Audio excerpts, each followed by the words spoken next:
Hi, I'm Ellory Wells, and I write at ellorywells.com. I'm a coach. I do private mastermind groups. I have a membership site.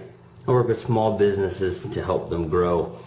But today I want to talk about an email that I just got, and honestly, I got a similar phone call. These guys are states away, thousands of miles, and they're facing somewhat similar issues. One of the guys might be further down the road than others. But to give you even more detail, over the last several months, last few years really, of doing online business, going after starting and growing a business, becoming an entrepreneur, becoming what that is, the sacrifices that requires. You know, maybe it's fewer vacations, maybe it's longer hours. You know, there's a saying out there, I don't know who said it originally, but entrepreneurs are the only ones who will work 90 hours a week for themselves to avoid working 40 hours for somebody else. And those kinds of things with entrepreneurs, you know, it can sometimes cause stress and tension in a relationship. But anyway, I've had these questions several times over the last couple of months and over the last couple of years, especially when my wife came with me to New Media Expo, and we did everything together, and it was a fantastic experience, not only for us, but it showed other people kind of what they were missing by not having their spouse involved, and I really felt bad for those people. But anyway, I got this email. I just got off the phone with a good friend of mine who is going through a pretty challenging situation. But I want to answer this email and share some of the advice. I don't feel qualified, honestly, to give this type of advice. I do have a degree in psychology, but I'm not a marriage counselor. I'm not a certified counselor of any kind. But I wondered if these people are coming to me with these questions and I don't help them, I don't answer the questions or give them some sort of advice, who are they going to? Maybe it's friends, maybe it's family, but they are asking me, to some degree, a stranger, his opinion. And I don't know if duty or responsibility is the right thing, but I feel like I can't ignore the question and tell them to go look somewhere else. So I'm gonna omit some names here. We'll call this guy Craig, and that's not his real name. But I'll go through Craig's email and then share some points. It's not all bad. It's some good information too. So Craig says, I'm not in a mastermind. In one of your emails regarding the initial resources you send, you asked what I would like to see. Well, I have two big issues. One, overcoming the subconscious and psychological blocks of getting things accomplished. Two, I'm trying to discern if I need a partner. It's so nice to see that your wife is supportive of you. My wife is not. And I'll leave out the analogy that he used. Always, I'll leave that part out too. She's not very positive, and she doesn't really relate to what Craig is trying to do. The other thing is, with regard to a partner, is this: since I've been in the internet marketing space for a long time, I know what needs to be done, but I don't like doing the technical part of things. Can you suggest companies that offer SEO and other services to small web businesses? I know they are becoming more prolific and have seen them advertised on TV. Just wondered if there was one you would recommend. So since I put a lot of stuff in this email, I'll recap the important needs. I always find it fun to have like the ADD version of an email at the very end. So one, overcoming the subconscious and psychological blocks to getting things accomplished. Two, trying to discern if I need a partner. And three, how could I find a partner to help me with video and technical? So I put an ad on Craigslist to offer fitness training in exchange for technical assistance. And that email is from Craig. So again, I see a lot of people who their spouses, their partners aren't as necessarily supportive as what I have with my wife, Ashley, and I'm very thankful for that. So that part, I've been thinking about this a lot. obviously just recording the video, but I've been thinking about this email since I read it yesterday. And I think credibility and trust and support comes from results. You know, when we want to buy something, we want to know that there are proven results to whatever it is that we want to buy. If it's a chair, we want to know it's going to support years of use. If it's a new camera like I'm shopping for, I want to know it'll give me the quality of product that I want. And then it's the same thing applies when we want people to buy into what we are telling them or selling them. And I wrote a blog post a year ago about how I lost credibility and how I was going to get it back again. It was some things that I'd messed up. I bought a few books that I never finished reading, you know, to help with blogging and podcasting and some of those things.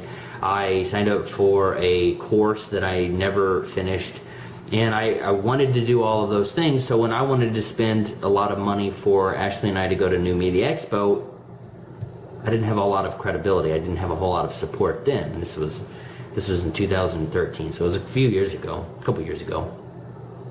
So I think if we want people to buy something, we have to prove that there are results. If we want people to buy into something that we want to do, we have to have those results as well.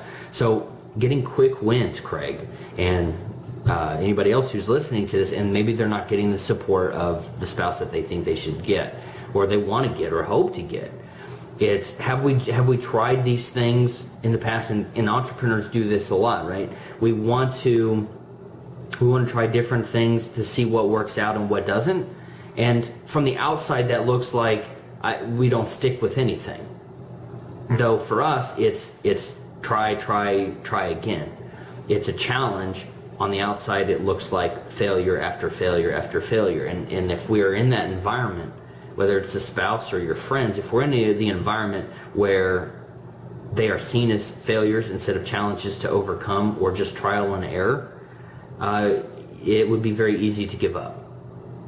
So when you're talking about your spouse, not someone that you can just leave behind or stop hanging out with or change your sphere of influence a whole lot, start by getting those small results, Craig. That would be my advice.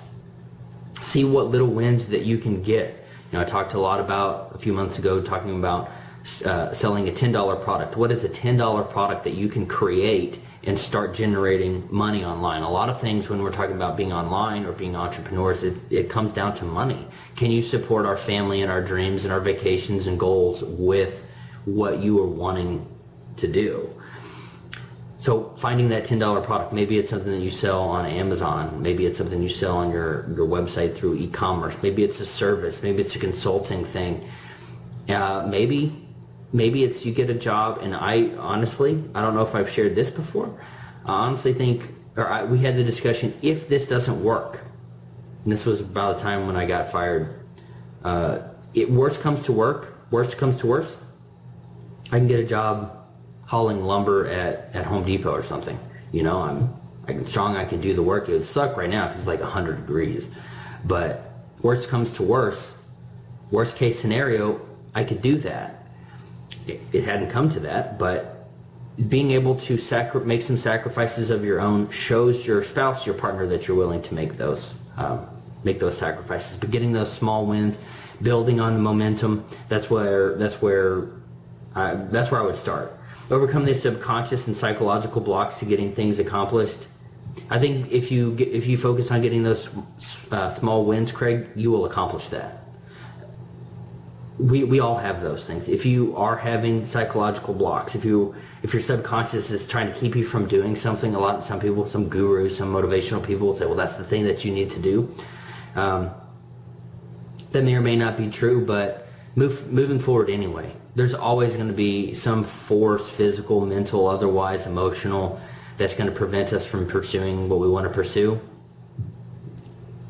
That one hand, you just got to get over it and do it anyway. On the other hand, surround yourself with people who you can talk about what you want to do and talk about your dreams and share your goals, and they won't look at you like you're stupid. At the very beginning of the email, Craig, you mentioned not being in a mastermind. Maybe that's exactly what you need, a place where you can go, you can share your goals and get support, you can get accountability, and you can start building a network of connections that will help you do what you want to do.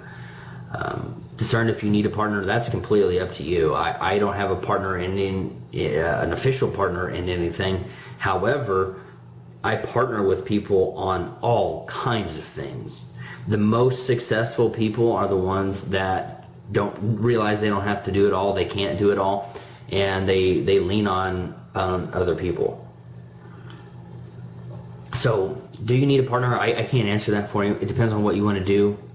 You either will have to hire someone to make up for your weaknesses, or you can partner with someone whose strengths are where your weaknesses are.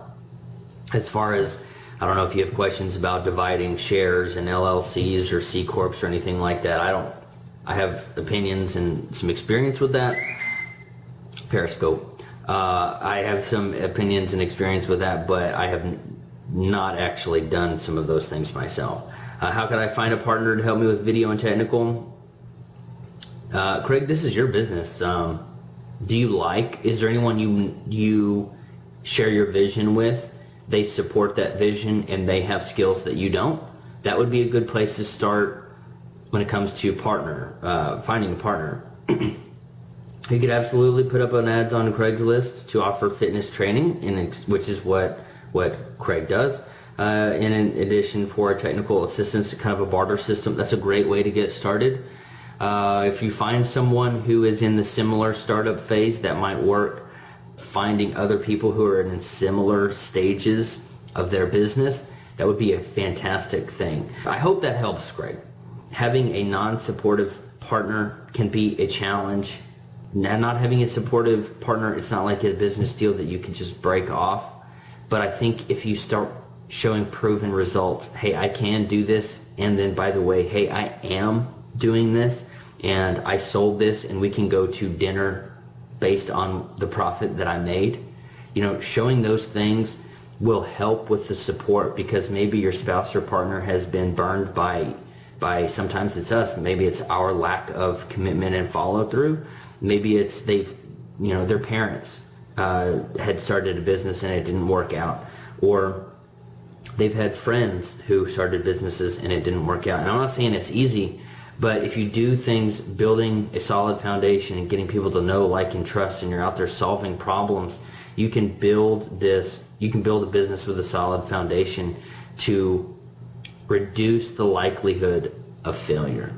And a lot of people will still fail. I fail all the time, but I succeed a lot of time too. And part of that's the trial and error. And if they see it as failure, you see it as trial and error and challenges to overcome, maybe that's the conversation that needs to happen. And I wish you all the best, Craig. Maybe the mastermind and that supportive environment is exactly what you need.